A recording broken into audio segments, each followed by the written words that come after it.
So I was coming into the truck stop the other night and thought, well, look at that. Someone pulling out here on front row just for me.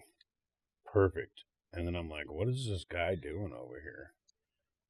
And then it got pretty obvious what was going on here. So what went wrong here?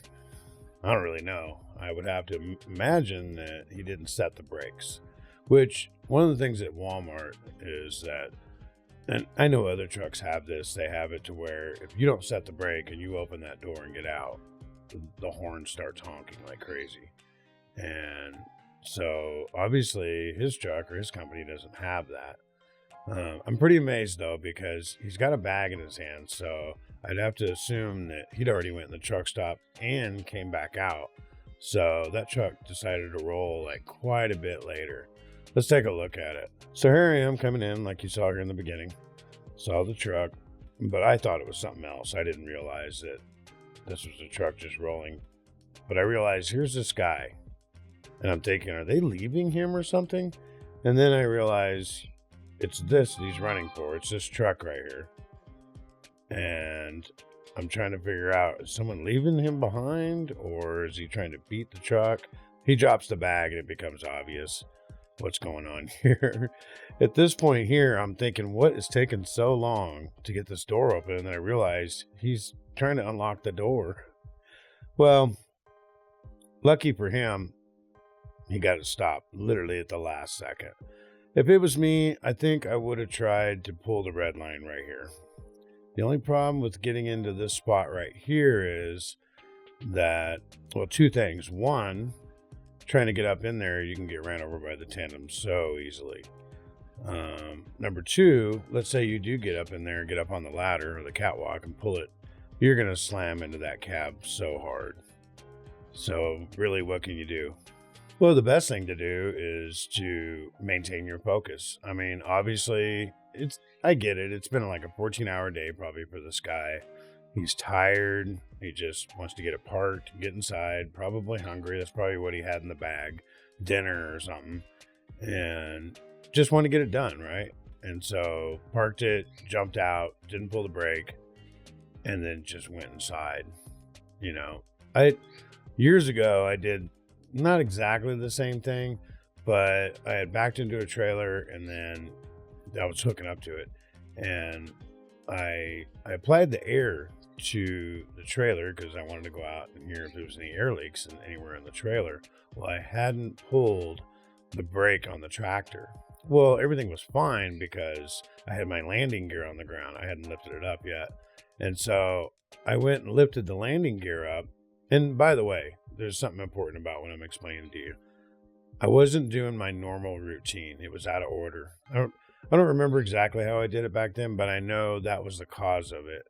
And because I had done it out of order, I wasn't focused on what I was doing. I was kind of in a hurry. And so when I started pulling that landing gear up, well, that truck started going. Luckily, it wasn't on a steep downhill or anything like that, but that was probably 10 years ago. And it scared the hell out of me so bad and embarrassed me because I had to run out and jump in it and everybody's watching, you know, everyone else that's hooking onto their trailer. I was like, yeah, I never want that to happen again. And what I realized is if you get off your routine of whatever it is you do to hook a trailer, park a truck, whatever it is you do, you get off your routine. Yeah, things like that happen. I've had it where people come up and talk to me, you know, just want to ask me a question or something. I'm in the middle of doing it. And then I talk to them for just a second. They leave. And then I'm going to get in the truck and I realize, well, you didn't pull the landing gear up. And then I have to go back and do the landing gear. It's pretty easy to lose focus. I mean, you'd think, well, it's pretty simple. You know, I've done this 1,000 times. What's the problem? But once you get focus off, yeah, you're finished. Something like this easily can happen. And so if there's any interruptions whatsoever, like if the phone rings and I need to talk to somebody, someone comes up and talks to me, or let's say there's something out of the ordinary with the trailer that I need to double check or do something about. Usually in my head, I think to myself, right here, something's out of the ordinary, even if it's the smallest thing. Now I'm going to go back through and make sure all the critical things are double checked. Things like, did I set the brakes? Did I pull the landing gear up? Do I need to double check the brake lights and this kind of thing? Are all the pins out on the tandems on the trailer? That's a big one. And is the locking jaws on my fifth wheel locked in, where you actually get up underneath and look and see that they're locked? And so, I think that's the lesson when I see something like this. I don't think, I don't know if the guy's a good driver, bad driver. It's not about that. It's about, it can easily happen, and you can see how catastrophic it could be.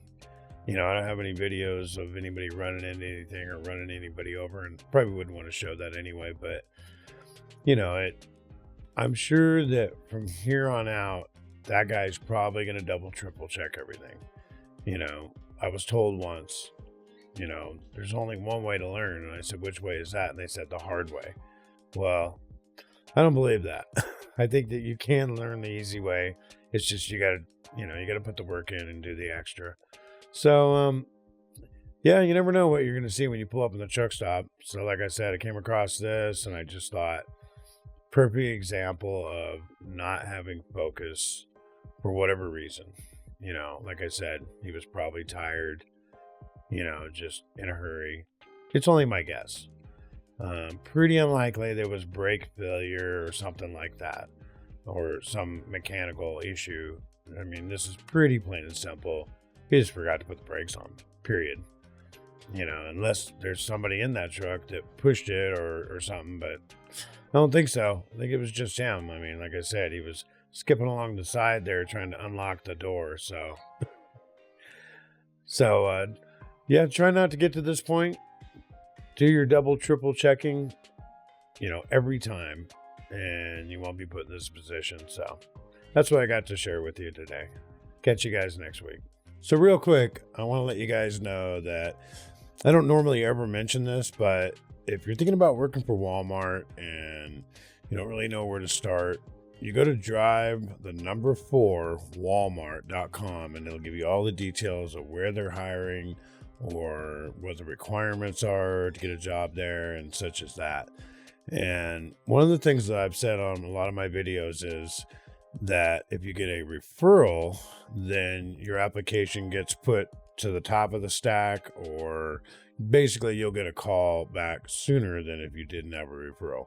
It's a little tricky on the referral thing because I believe the application actually says, do you know anybody that works at Walmart? And so that would be the section you would click. And so if you did use me as a referral, then like I said, you'll probably get a call back faster. And the other thing is the info you would put, my name is Donald Smith and my employee number is 14609.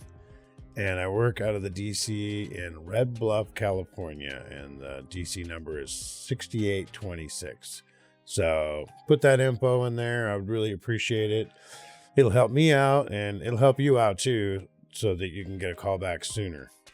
And the other thing is that if you like this content and it's helped you out, then think about subscribing. Hit that subscribe button and, maybe throw a comment in there, a like or whatever.